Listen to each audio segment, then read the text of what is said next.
나의 간절한 기대와 소망을 따라 아무 일에든지 부끄러워하지 아니하고 지금도 전과 같이 온전히 담대하여 살든지 죽든지 내 몸에서 그리스도가 존귀하게 되게 하려 하나니 이는 내게 사는 것이 그리스도니 죽는 것도 유익함이라.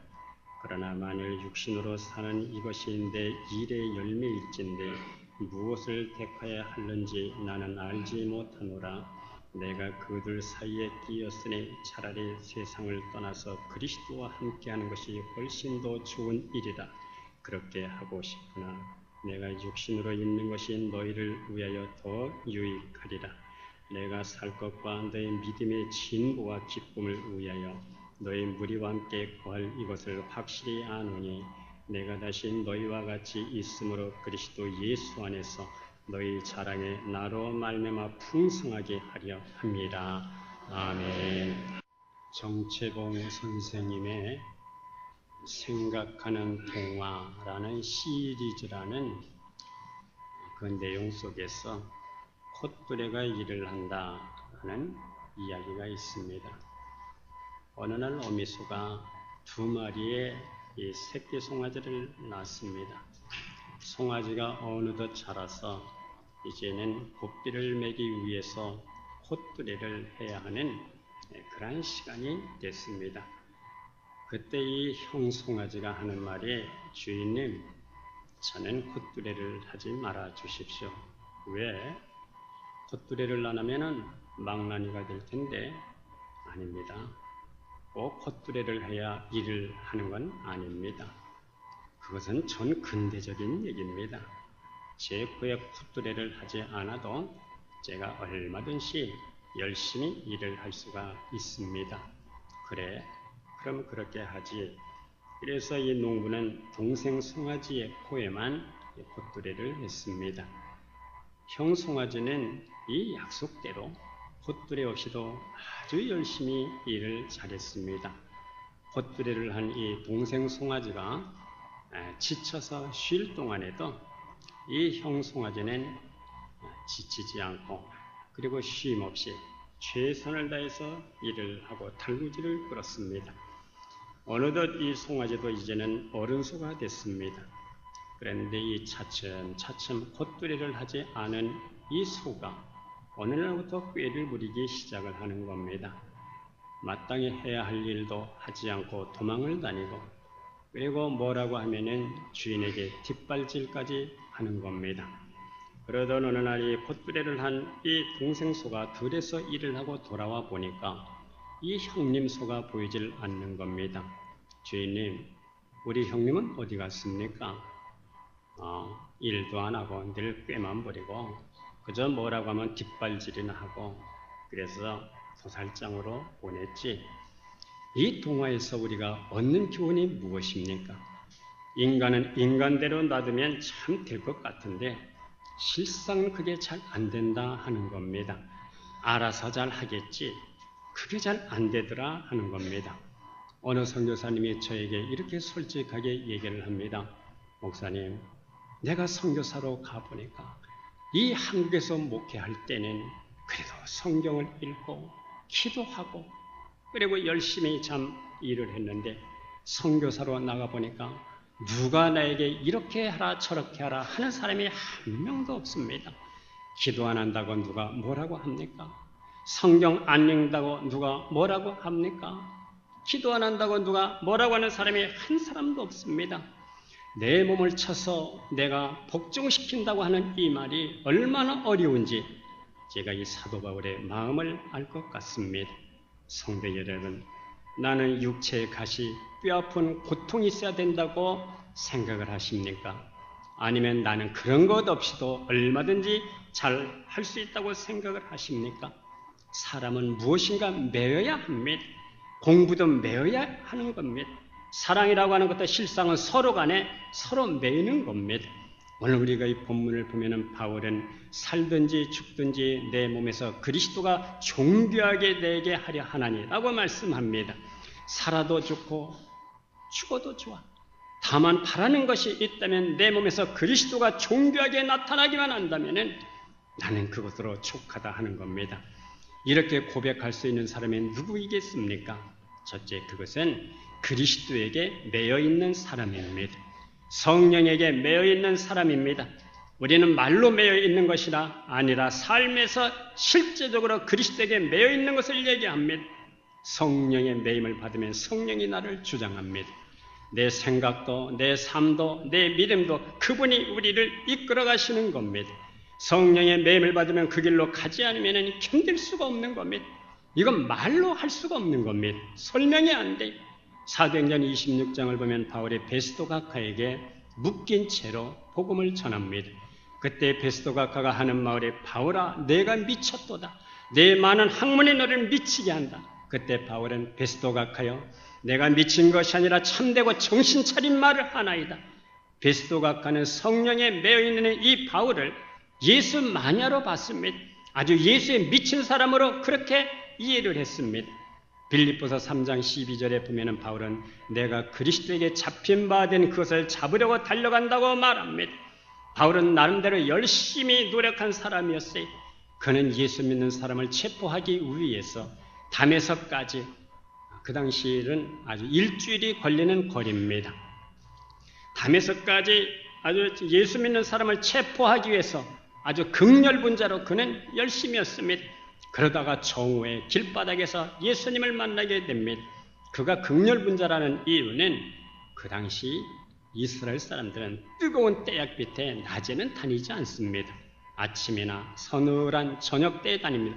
그런데 정오에 갔다는 것은 그만큼 극렬분자라는 뜻입니다. 그런데 이 정오에 예수님을 만나게 됩니다. 사울아 사울아 네가 왜 나를 박해하느냐? 주님 누구십니까? 나는 네가 박해하는 예수다. 거기서부터 그는 예수님 안에 들어오고 예수님 앞에 잡히는 인생으로 살게 됩니다. 그에게 존재혁명이 일어나니까 180도로 삶의 방향이 바뀌어지는 겁니다. 예수님을 박해했던 사람이 이제부터는 예수님을 전하는 사람이 됩니다. 그는 갈라디아 1장 15절에서 나는 내 어머니의 태로부터 택정함을 입었다. 깨닫고 보니까 내가 길리기아 타소에 태어난 것도 다 하나님의 뜻이 있었다. 그리고 가말리엘 문화생이 된 것도 이 모든 것들이 우연한 일이 아니라는 겁니다. 베드로를 할례받은 사람의 사도로 하나님이 삼으셨던 것처럼 하나님은 나를 이방의 사도로 삼으셔서 그렇게 하나님이 되게 하셨다는 겁니다.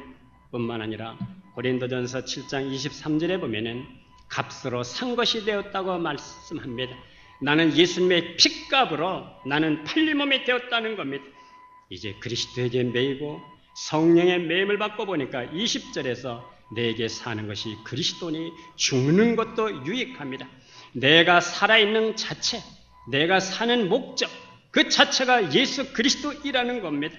내가 살아있는 것뿐만 아니라 내 생의 미래까지도 오직 그리스도를 위해서 그는 사는 목적도 그리스도에게 붙잡혔습니다.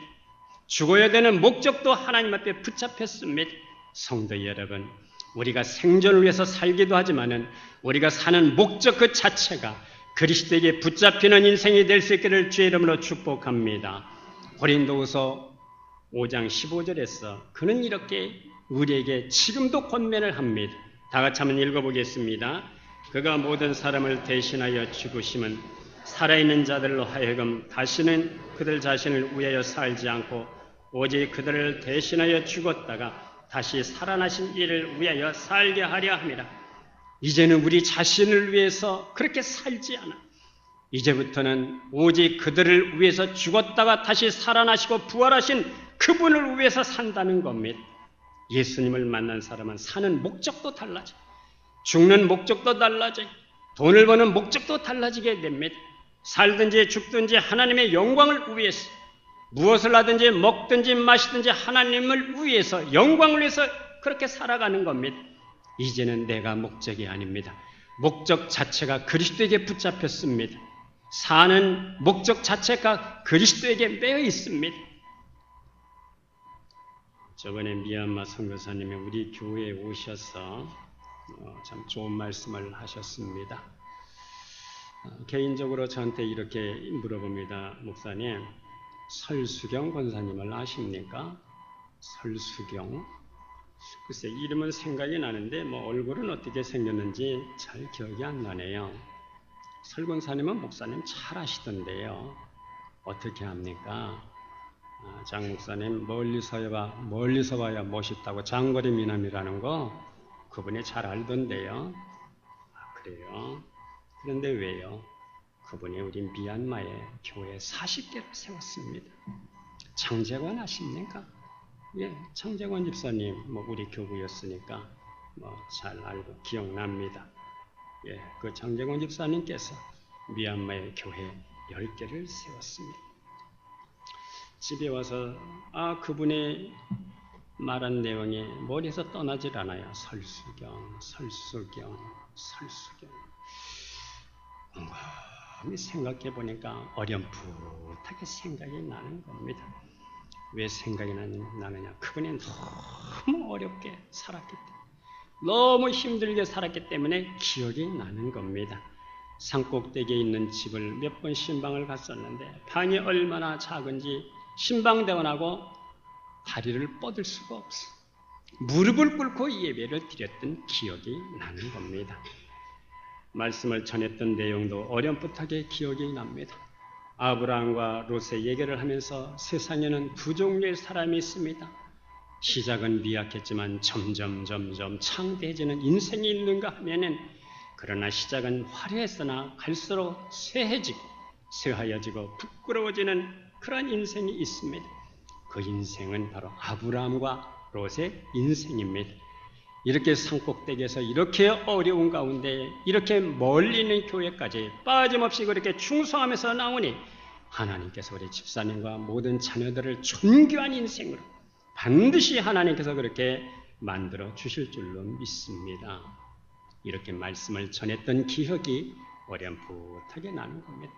그분이 너무 어려워서 기억이 나는 겁니다.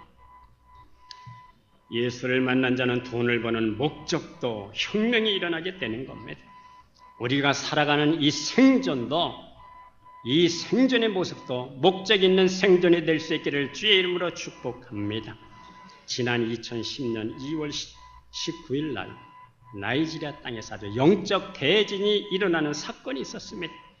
나이지리아는 기독교를 박해하는 국가 중에 하나입니다.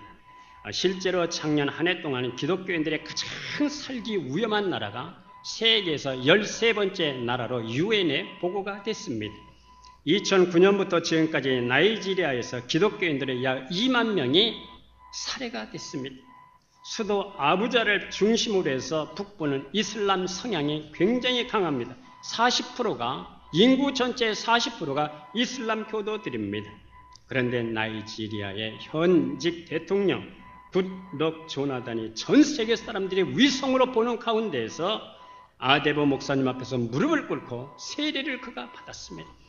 이것은 굉장히 위험한 일이었고 어쩌면 정치 생명이 끝날 수밖에 없는 일이기도 했습니다. 성도 여러분, 하나님을 경험한 자는 내가 사는 것이 그리스도다, 죽는 것도 유익하다는 마음으로 이 땅을 우리가 살아가게 되는 것입니다. 하나님을 옵션으로 믿지 않습니다. 하나님을 정확하게 만난 사람은 다시 세상으로 갈 수가 없습니다. 왜? 하나님을 정확하게 만난 자는 세상은 더 이상 그에게 매력적인 곳이 못 되는 겁니다. 세상에 가보니까 너무나 시시. 옛날에는 그렇게 재미있고 좋았던 것들이 그리스도를 정확하게 만나고 하나님의 세계를 경험하고 보니까 더 이상 그것은 매력이 있는 곳이 아닙니다. 너무나 시시해요. 너무나 재미가 없어서 못 돌아가는 겁니다. 사도행전 20장에서 바울은 내가 달려갈 길과 주 예수께 받은 사명 곧 하나님의 은혜의 복음을 전하는 일을 마치려 하면은 나의 생명을 조금 더 귀한 것으로 여기지 아니하노라. 왜 생명을 조금 더 귀한 것으로 여기지 않습니까? 성령의 매임을 받았기 때문입니다. 성령의 매임을 받았기 때문에 그리스도의 마음에 그를 주장하고 있기 때문입니다. 성도 여러분, 내 몸에서 그리스도가 나타나는 존귀한 인생으로 살아갈 수 있기를 주의 이름으로 축복합니다. 그리스도에게 붙잡히고 매여있는 삶이 될 수 있기를 주의 이름으로 축복합니다. 이제 두 번째, 그리스도가 존귀하게 나타나는 삶은 사명적 생애로 우리가 이 땅을 살아가는 겁니다. 빌립보서 3장 12절 14절 보면 내가 이미 얻었다 함도 아니다, 온전히 이루었다 함도 아니다, 오직 내가 그리스도께 잡힌 바 된 그것을 잡으려고 다름질하고 있다. 달려간다.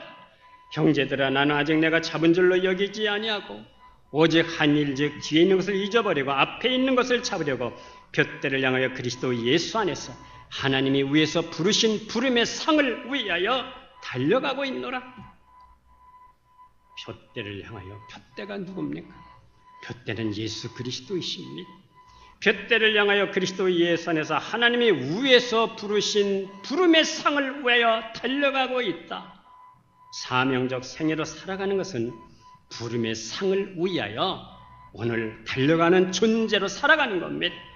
달려간다는 의미는 사냥개가 토끼를 보고 최선을 다해서 달려가듯이 그렇게 달려가는 겁니다. 내가 먹기 위해서 사냥개가 자기가 먹으려고 토끼를 향해서 달려가는 게 아닙니다. 주인을 위해서 달려가는 모습을 얘기하는 겁니다. 아프가니스탄에서 사역하시던 선교사 한 분이 참 힘들고 어려운 사역을 하셨다고 합니다. 너무나 힘든 사역을 하다가 이제는 내가 이만큼 고생했으면 이제 한국으로 돌아가도 되지 않을까 이런 생각을 하고 있었는데 마침 한국의 어느 지방에 있는 교회에서 청빙을 했다고 합니다. 오랫동안 아이들하고 떨어져 있다 보니까 다시 이 혈육들과 함께 살아가다 보니까 이 너무너무 아이들이 예뻐 보이고 무슨 일을 해도 그렇게 조합했다고 합니다. 어느 날 다른 지역의 교회에서 강의 요청을 받고 사무실에서 자기 강의 시간까지 잠시 기다리고 있다가 아무도 없는 빈 이 사무실에서 책장에 꽂혀 있는 책 하나를 무심코 한 권을 뽑아서 중간쯤 펼쳤는데 그 책에 100년 전 조선 땅에 들어온 의료 선교사 루비 캔드릭의 사진이 있고 그리고 얘기가 써져 있었습니다. 그녀는 조선에 들어온 지 8개월 만에 26세 아주 꽃다운 나이로 아주 그렇게 숨져서 양화진에 묻혔습니다. 양화진 외국 선교사 묘지의 루비 캔드릭 선교사의 묘지에는 다음과 같은 비석이 써져 있습니다. 비문이 써져 있습니다. 내게 만약 1000개의 목숨이 있다면 그 모두를 조선에 바치겠습니다. 그녀는 세상을 떠나기 전에 주변 사람들에게 이런 얘기를 남겼습니다. 만일 내가 죽으면 텍사스 청년들에게 가서 10명씩, 20명씩, 50명씩 조선으로 오라고 그렇게 꼭 일러주십시오. 그녀의 말은 텍사스 앱윗 청년의 컨퍼런스에 전달이 돼서 그 자리에 참석한 모든 젊은이들에게 선교의 불씨를 지폈습니다. 그래서 그들 중에 20여 명이 선교사로 은둔의 나라 조선에 오게 된 것입니다. 루비 캔드릭 선교사가 죽기 전에 부모님께 보낸 편지가 발견이 됐습니다. 다음과 같은 글이었어요. 자, 제가 한번 읽어볼 테니까 한번 화면을 눈으로 한번 읽어보시기를 바랍니다. 아버지, 어머니, 이곳 조선 땅은 참으로 아름다운 곳입니다. 모두들 하나님을 닮은 사람들 같습니다. 선한 마음과 복음에 대한 열정으로 보아 아마 몇십 년이 지나면 이곳은 예수님의 사랑에 넘치는 곳이 될 것 같습니다. 저는 복음을 듣기 위해 20km를 맨발로 걸어오는 어린 아이들을 보았을 때에 그들 안에 있는 하나님의 사랑 때문에 오히려 위로를 받습니다. 그러나 한편으로는 탄압이 점점 심해지고 있습니다. 그저께는 예수님을 영접한 지 일주일도 안 된 서너 명에 끌려가 순교했습니다. 선교본부에서는 철수하라는 지시가 있었지만 대부분의 선교사들은 그들이 전도한 조선인들과 아직도 숨어서 예배를 드리고 있습니다. 그들은 모두가 순교를 할 작정인가 봅니다. 오늘 밤은 유난히도 고향으로 돌아가고 싶습니다. 외국인을 죽이고 기독교를 증오한다는 소문 때문에 부두에서 저를 끝까지 말리셨던 어머니의 얼굴이 자꾸 제 눈앞에 어른거립니다. 아버지, 어머니, 어쩌면 이 편지가 마지막일 수도 있습니다. 제가 이곳에 오기 전에 뒤뜰에 심었던 한 알의 씨앗이 이제 내년이면 온 동네가 꽃으로 가득하겠지요. 그리고 또 다른 씨앗을 만들어 조선 땅에는 많은 꽃들이 피고 그들도 여러 나라에서 씨앗이 될 것입니다. 저는 이 땅에 저의 심장을 묻겠습니다. 바로 이것은 제가 조선을 향해 가지는 열정이 아니라 하나님께서 조선을 향해 가지신 열정이라는 것을 알게 되었습니다. 어머니, 아버지 사랑합니다.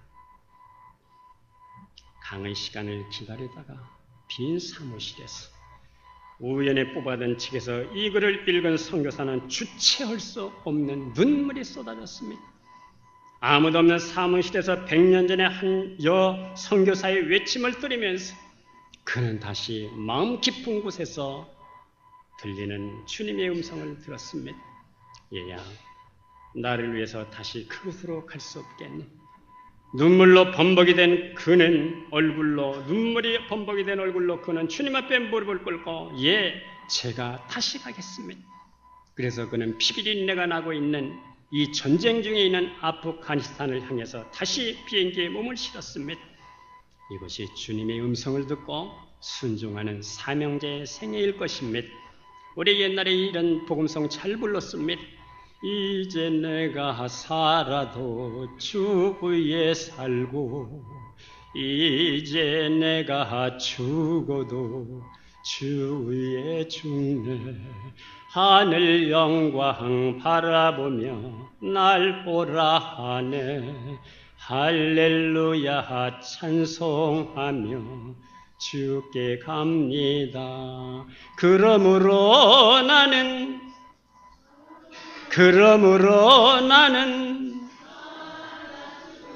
할렐루야. 그러므로 나는 사나 죽으나 주님의 것이. 할렐루야. 성도 여러분, 사나 죽으나 주님의 것으로 주님의 역사가 존귀하게 나타나는 존귀한 생애가 될 수 있기를 주의 이름으로 축복합니다. 이제 세 번째 그리스도가 존귀하게 나타나는 인생은 교회를 세우는 일입니다. 우리 본문 22절에서 24절까지 이 예를 돕기 위해서 다 같이 한번 읽어봅니다. 그러나 만일 육신으로 사는 이것이 내 일의 열매일진데 무엇을 택하여 할는지 나는 알지 못하노라. 내가 그들 사이에 끼었으니 차라리 세상을 떠나서 그리스도와 함께 있는 것이 훨씬 더 좋은 일이라. 그렇게 하고 싶으나 내가 육신으로 있는 것이 너희를 위하여 더 유익하리라. 바울은 삶과 죽음 사이에서 두 사이에 끼어서 하나를 선택하라고 한다면 내가 죽음을 선택해서 그리스도와 함께 있는 것이 훨씬 더 좋은 일이다. 그렇게 하고 싶지만은 그러나 내가 육신으로 있는 것이 너희를 위하여 더 유익하다는 겁니다. 내가 죽음을 통해서 그리스도와 함께 영원한 나라에서 영원히 살고 싶지만은 내가 이 땅에 존재하는 목적, 그것은 바로 교회를 위해서라는 겁니다. 바울은 이 땅에 조금이라도 더 머물러 있어야 할 이유가 있다면 주님이 핏값으로 세운 그리스도의 몸된 교회들, 성도들 때문이라는 겁니다. 그들의 믿음과 그들의 기쁨과 이 믿음의 진보를 위해서 내가 육신으로 이 땅에 살아야 할 이유가 거기 있다는 겁니다. 골로새서 1장 24절에 보면은 나는 이제 너희를 위하여 받는 이 괴로움을 기뻐하고 그리스도의 남은 고난을 그의 몸된 교회를 위하여 내 육체에 채우노라. 바울이 이 땅에 살아야 할 이유가 있다면 단 하나, 그리스도의 몸된 교회를 위해서, 그리스도의 남은 고난을 위해서 내 육체에 채운다는 겁니다. 교회를 세우고 주님께서 세운 교회를 위해서 희생하는 것을 그는 아주 특별한 그런 특권으로 여겼습니다. 성도 여러분, 우리 성도 한 사람 한 사람의 교회인 것을 믿으시기를 바랍니다. 교회는 사람입니다. 교회는 성도들입니다. 그러므로 성도 여러분, 내가 무엇을 하든지 어디에 있든지 세워지는 교회로 살아갈 수 있기를 기원합니다. 쓰러지는 교회가 아니라 내가 무엇을 하든지 어디에 가든지 그 지역에 세워지는 교회의 사명을 감당할 수 있기를 기원합니다. 영국 교회 웨일즈 부흥은 참으로 유명합니다. 그것은 은혜를 사모하고 갈망하는 한 사람 때문이었습니다. 당시 웨일즈 부흥의 불길에 그 뇌관 역할을 했던 사람은 26세의 이반잔 로버츠라는 청년입니다. 그는 12살 때부터 아버지를 따라서 탄광에 가서 일을 했습니다. 그리고 탄광에서 일하는 사람들, 예수 믿는 사람들을 모아보니까 17명입니다. 그래서 시간이 나는 대로 그 17명과 함께 기도하고 그리고 묵상하고 그리고 성경을 읽었습니다. 20대 초반에 그는 기도하는 중에 성령의 충만함을 경험했습니다. 그리고 26세가 되던 해 1904년에 그는 기도하다가 바울처럼 자기의 영혼의 육신을 벗어나서 3000층의 영광을 그가 경험하게 됩니다. 그가 성령의 임재를 경험하고 모리아 교회에서 복음을 전파할 때에, 설교를 할 때에 회개의 역사가 가는 곳곳마다 그를 통해서 일어났습니다. 결과는 범죄자가 없어졌으면, 그리고 재판할 일이 없어졌습니다. 사람이 오질 않아서 술집과 극장의 문을 닫았습니다. 도둑과 사기꾼이 사라지기 시작했습니다. 거기서 술 주정하는 사람들이 보이질 않습니다. 가정이 살아나고 경제가 회복이 되고 놀라운 변화가 일어나게 됐습니다. 이 웨일즈의 부흥으로 당시 영국 전체 약 200만 명이 회심하고 교회로 돌아오는 사건이 일어났습니다. 웨일즈 남부 해안에 조선소 몇 개가 있었는데 이곳의 노동자들은 오랫동안 이 회사의 망치, 손수레, 온갖 장비들을 빼돌리고 있었습니다. 그런데 웨일즈의 성령의 바람이 불자 이 말씀을 듣고 회개 역사가 일어나서 수많은 노동자들의 그동안 훔쳐갔던 장비를 다시 일터로 갖다 놓는 일이 일어났습니다. 가져온 장비가 얼마나 많은지 다음과 같은 팻말이 붙여졌습니다. 최근에 일어난 부흥운동으로 회개를 했다 하더라도 훔쳐간 장비를 도로 가져오지 말고 그냥 그대로 쓰시오. 더 이상 쌓을 공간이 없습니다. 이것이 웨일즈의 부흥이었습니다. 웨일즈의 부흥이 일어난 후에 1년 후에 미국에서 그 유명한 LA 아주사 부흥이 일어나게 됐습니다. 1905년 흑인 목사, 눈 하나가 정말 시력을 잃은 흑인 목사 시므온은 LA의 거리에서, 아주사라는 거리에서 3년간 쉬지 않고 거리에서 부흥회를 인도했습니다. 이것이 바로 유명한 아주사 거리 부흥운동입니다. 당시 흑인들은 마약 중독자가 많았어요. 복음이 접근하기가 어려운 사람들이었습니다. 치유할 수 없는 그러한 사람들이었습니다. 이런 사람들을 모아놓고 흑인 목사 시므온은 여러분, 이 시대도 하나님은 우리를 책임질 수 있는 분입니다. 여러분이 비록 마약 중독자라 할지라도 성령이 오시면 치료받을 수가 있습니다. 여러분이 비록 범죄자일지라도 성령이 오시면 변화받을 수가 있습니다. 오늘도 하나님의 사랑은 우리의 얼굴색을 가리지 않습니다. 이렇게 설교하고 그들을 위해서 기도할 때에 전혀 변화가 일어나지 않을 것 같은 사람들이 도무지 인간 세계에서 맛볼 수 없는 하나님 나라의 신비로운 영적인 영혼의 기쁨과 능력을 경험하게 됐습니다. 성령운동은 아주사 거리 부흥운동을 통해서 새로운 영적인 각성운동으로 전 세계 파급 효과를 가져오게 됐습니다. 인도에도 성령 역사가 나타나기를 기도했던 영적 지도자 라이바이를 통해서 오순절에 성령의 불이 일어났습니다. 우리 한국에도 1907년 평양 장대인 교회에서 일어난 성령의 역사는 전국을 강타하면서 교회에 부흥을 갖다 주었습니다. 중국도 LA 아주사 거리의 부흥에서 성령의 역사를 경험한 윌리엄 심슨 선교사가 중국으로 선교사로 가면서 수많은 사람들이 성령의 역사를 경험을 했습니다. 이 성령의 역사는 푸지엔성, 장시성, 산시성, 성서성, 후난성, 중국 지역과 그리고 시골 구석구석까지 복음의 씨앗이 뿌려졌습니다. 이것은 사람의 힘이 아니었습니다. 이것은 하나님의 영이 역사하신 것이었습니다. 이 선교학자들은 이 모습을 보고 가능성을 발견했다고 합니다. 우리 시대에도 성령이 역사하시고 성령의 바람이 불어오기만 한다면 우리 시대에도 전 세계로 그리스도인들이 들고 일어나서 남은 자로서 이 사명을 감당하여 이 전 세계가 복음화가 될 수 있다는 희망을 가지게 됐다는 것입니다. 할렐루야. 오늘 우리도 하나님의 영이 역사할 때에, 하나님의 영에 장악할 때에 구원의 역사가 일어나는 것이고 회복의 역사가 일어나게 될 줄로 믿습니다. 그러므로 우리는 사도행전 28장에서 끝나는 것이 아니라 28장을 넘어서서 29장을 쓰고 30장을 쓰고 31장을 써 내려가는 사도행전적인 교회가 될 수 있기를 주의 이름으로 꼭 기원합니다. 오늘 우리 교회학교 전도축제를 했습니다. 9시 이 자리에서 모여서 우리 선생님들과 학생들이 남산초등학교 강당으로 가서 이 전도축제 행사를 했습니다. 그 넓은 강당에 한 3분의 1 정도가 찼어요. 나도 모르게 이런 기도가 나옵니다. 하나님, 저 끝까지 찰 수 있도록 우리 서남교회 교회 위에 은혜를 베풀어 주시옵소서. 우리 선생님들의 노고와 수고가 결코 헛되지 않도록 구원받은 영혼들이 이 자리가 다 찰 수 있도록 하나님, 이 자리가 구원받은 영혼들로 붐빌 수 있도록 하나님의 성령으로 역사하여 주시옵소서. 그런 기도가 나도 모르게 터져 나왔습니다.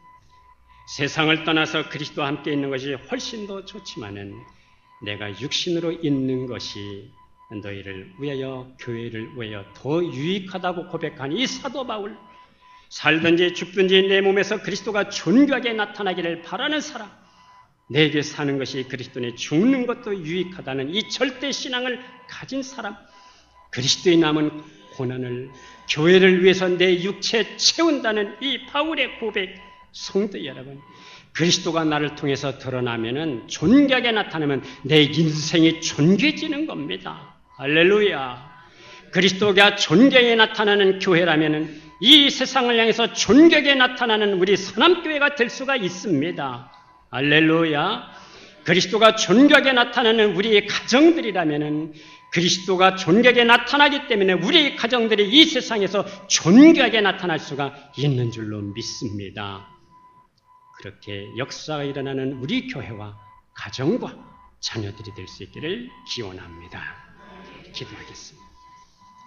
하나님 아버지, 그리스도가 존귀하게 나타나는 우리 교회, 우리 가정, 우리 개인의 모든 삶이 되게 하여 주시옵소서.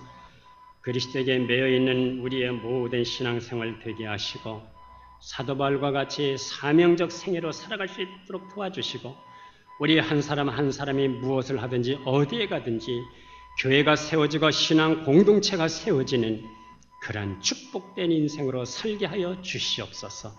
예수님의 이름으로 기도드리옵나이다. 아멘.